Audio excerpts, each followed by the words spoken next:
What's up everybody and welcome back to the channel. In this video we're going to be discussing enhancements in Dragon's Dogma 2.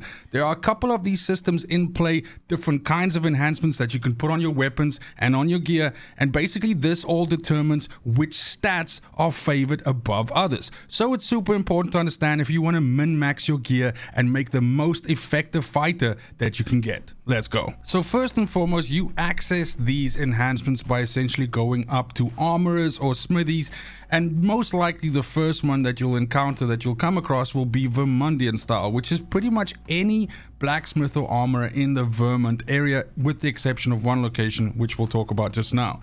Now basically this is an all-round style and doesn't particularly favor either of the stats like magic strength, magic defense, or just defense, but rather adjust them all upwards equally. Not quite as strong as the other ones which favor and specifically target these, but generally speaking, if you just want to all-round increase all of the stats on a piece of gear or on a weapon, then Vermian style is the one for you. Next, most likely you will encounter Alven style, which is also in Vermont, but specifically it's at the Sacred Arbor, which is of course the Alven city or Alven capital.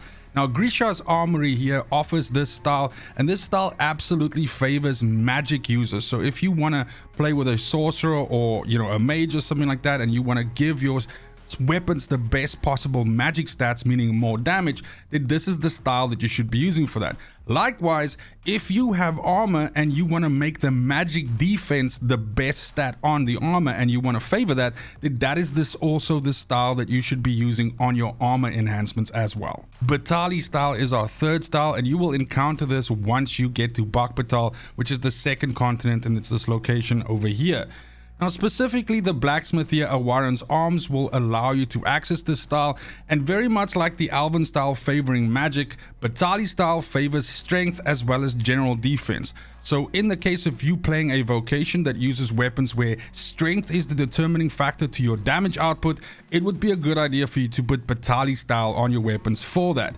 Likewise, if you have gear, armor that you want to boost the general defense, in other words physical defense of, then this is also the style that you should be putting on there. The fourth style that we get access to once we basically get to the Batali continent is also Dwarven style. Now inside Batali itself, you have Brocker's smithy, which sits all the way to the south of the city, which you can access and will allow you to actually use this enhancement style. You will have to complete a set of missions though, a set of quests, which will take you around the continents a little bit, but once you do that, you'll be actually able to use this style. Likewise, you can also get this in another location. Once you make it to the volcanic island, which is the third section, then Goudstafir, the dwarf that you encounter as soon as you arrive on this continent, will also offer this style of enhancement, but once again you'll have to complete some missions, some quests for him first to be able to gain access to it.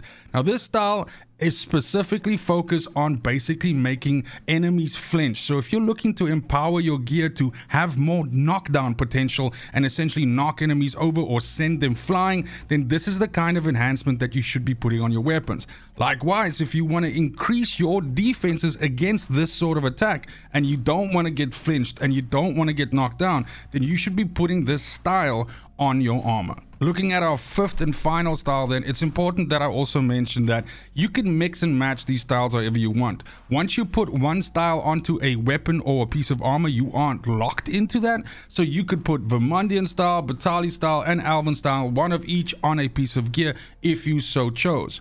Now, once you fill up all the slots on a piece of gear, which is 3 enhancements, you unlock access to the fourth enhancement, which is Wormfire style.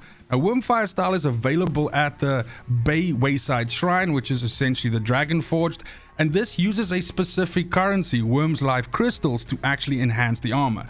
The difference here being that this one pretty much again doesn't specifically favor any specific stat, but actually increases everything equally, very much in the same style as Vermian.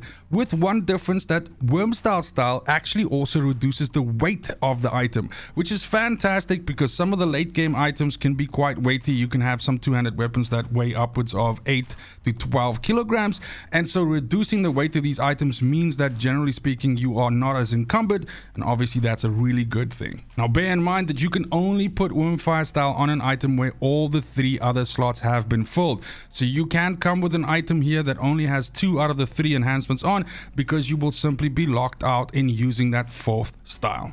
And that's it for the video. Thank you so much for watching. If you found this useful in any way, please consider liking, subbing, and commenting on the video, as well as checking the description of this video for a link to a Discord server of like-minded gamers if you want to join. I also stream on Kick every Tuesday, Wednesday, and Thursday. Love to see you over there, but as always, it's just super important to me that you have a fantastic morning, afternoon, evening, wherever you are in the world. Till next video, fucking cheers.